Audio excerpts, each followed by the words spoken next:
Welcome to part 4 in our series where we look at the new features of Data Services Manager version 2.2.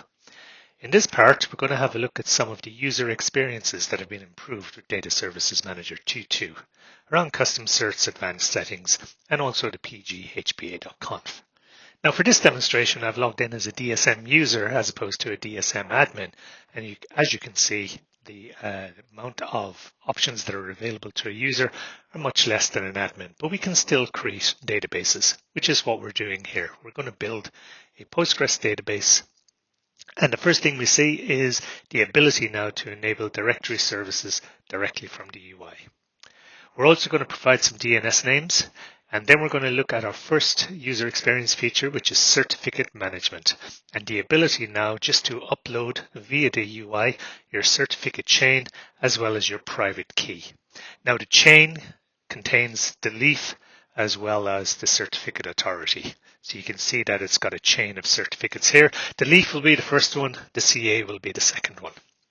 We're just going to build a simple standalone Postgres database. Backups enabled, no replication, and as usual we're going to select an infrastructure policy and a VM class from that infrastructure policy. And now we get into some of the additional settings, and the first of these is the database options. So we're going to add a bunch of database options here, which are advanced settings for the database.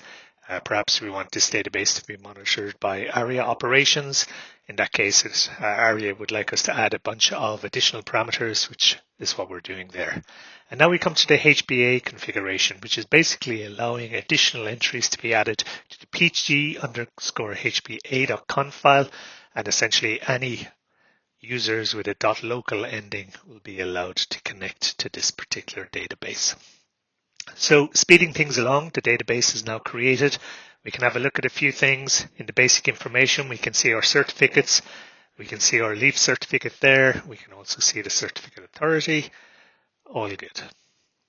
The other things we can see, if we come down towards the bottom, or the database option details, we can see that the 3 parameters that we added are all in place, and the HBA configuration that we added is also in place there as well. So that ends that particular presentation on some new features in 2.2.